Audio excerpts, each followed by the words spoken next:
Hello, and welcome to this bonus preview of the Secret Cave podcast, Season 3. I'm not going to talk for too long in this little intro, but this episode is just a small peek of the season to come.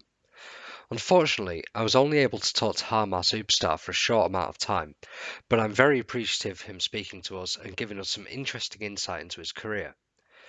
The season won't be starting properly for a month or two, where we'll be opening up with an episode with Vic Berger.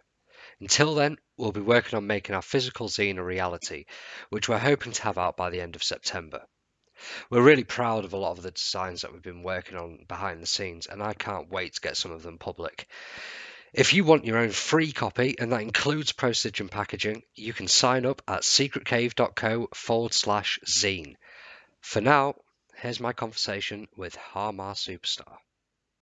I thought we could start out talking about Personal Boy, since it's only been out for a couple of days now. Yeah, that's great. So how are you feeling about it now it's out in the public? Yeah, so it was kind of I'm really psyched about Personal Boy, how it turned out. It was kind of an accident that we actually even made that song. I'd been making like some dance tunes with B.J. Burton and Laserbeak from here in Minneapolis, and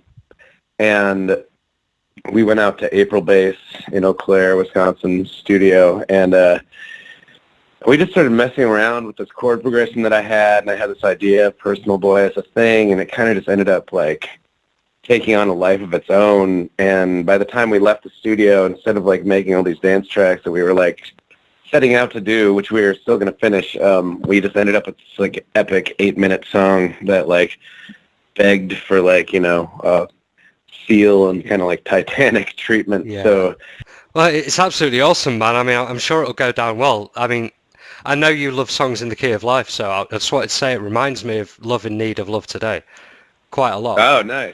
Like, it's just got the same that soul, man. Well, that's awesome, man. That's like, that's something I never expected to hear, so that's amazing. I love that song.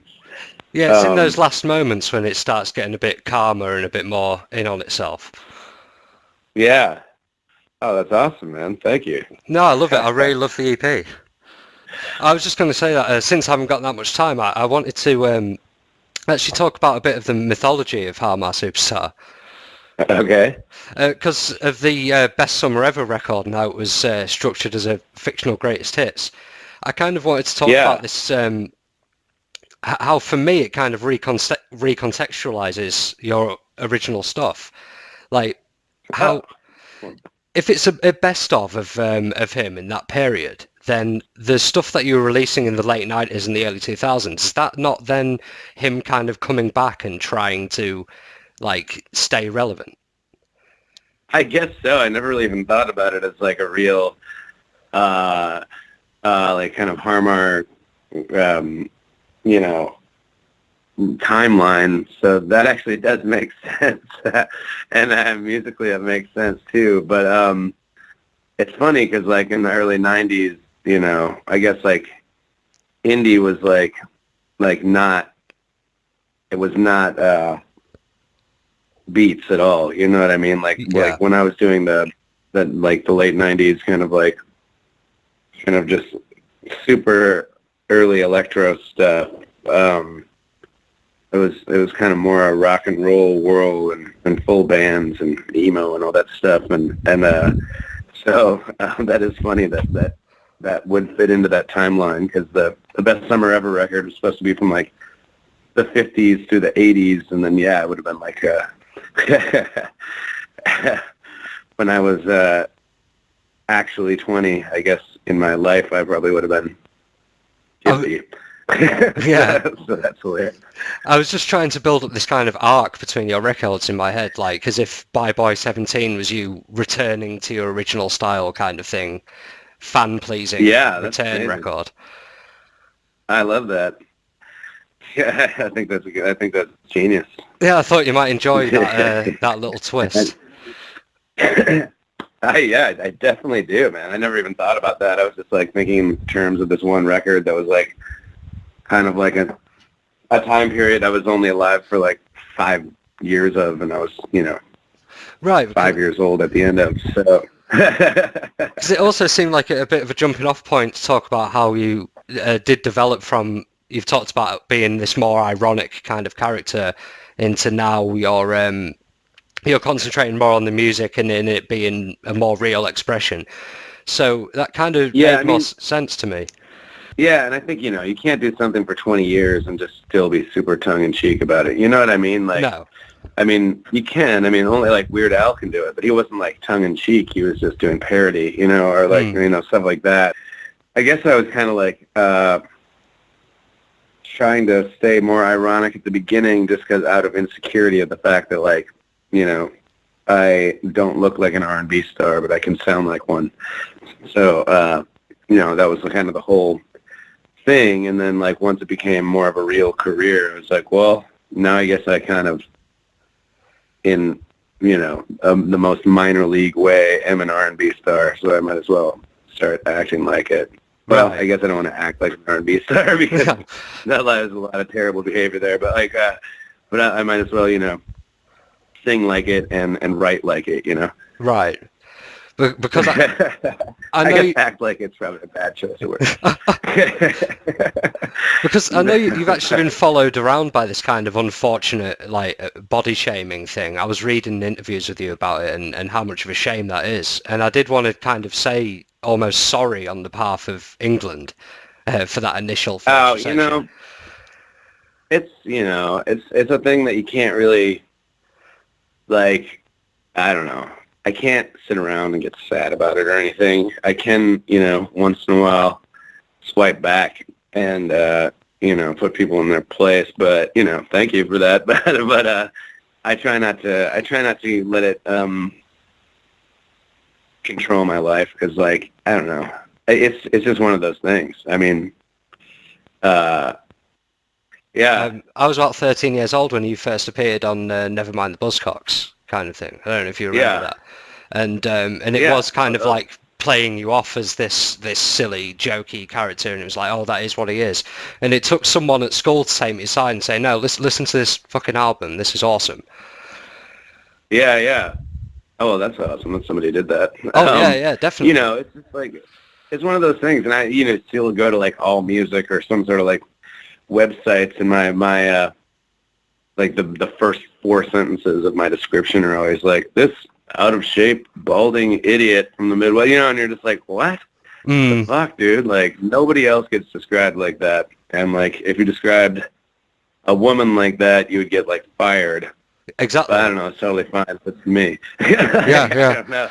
It's a weird double standard, but I guess I just don't, like, I don't let it control my life, and I've still been, living off making music and having fun, and the crowds that I draw are always a good time, so I can't really complain about my life, and I just have to sort of live with that.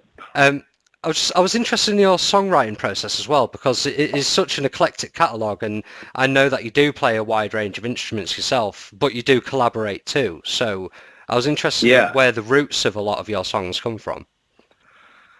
Well, it just depends, Sometimes somebody hands me a beat and I go home and write to it. Sometimes there's an in the room, like I'll be playing a keyboard part or a bass line, and somebody else kind of jumps in and we just sort of make the song. A lot of the time I'll just sit at home on a guitar or piano and just write the song start to finish and produce it out with a band.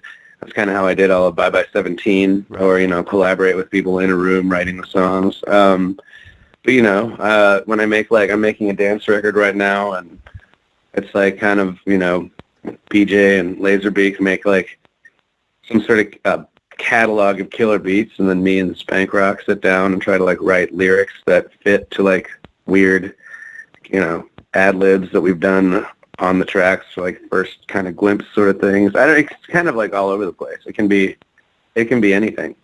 Right. So that's like the next step for you then. This album.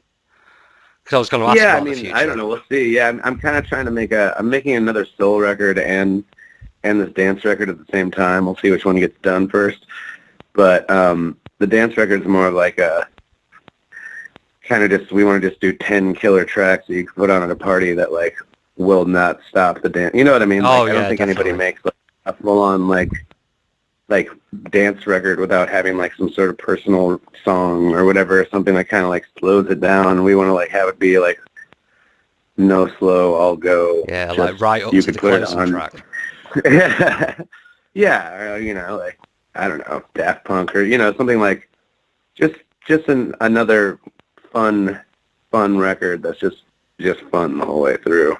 But you know, we'll see how it turns out because that's what we say now, and then you know. Yeah. We'll get into some like winter writing sessions and we'll do the exact same thing that everybody else does. So who knows? Like, but that's the idea. So we'll see. I'm just trying to like write. I don't know. I'm just constantly writing. Right. Okay. So, well, Personal Boy as a look at things to come is really exciting stuff, man. I'm loving that EP. So I just wanted to say that. Well, thanks a lot, man. No, Thank no you problem. so much. Yeah, no problem. It's It's been great to talk to you. Thank you to you. Yeah, I'll talk to you soon. Yeah, talk to you. Bye for now. Bye, man. Now, I apologise if that all sounded a little bit rushed, but we didn't have too much time to talk and I was trying to cover as much ground as I could. Thank you so much for listening, though. I hope you've enjoyed my conversation with Har Mar, and make sure to come back here in a month or two when we start Season 3 properly, and we'll be opening with an episode with Vic Berger.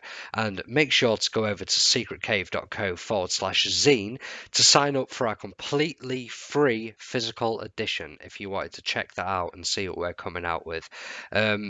It doesn't even require any card details, postage, packaging, everything. We'll just send it over to you completely. Hopefully you'll come out and check out future episodes of the season, maybe even some past episodes, and make sure to go over to our Twitter as well, which is @_secretcave, where we always post up all kinds of updates and things like that. Thank you again, and bye for now.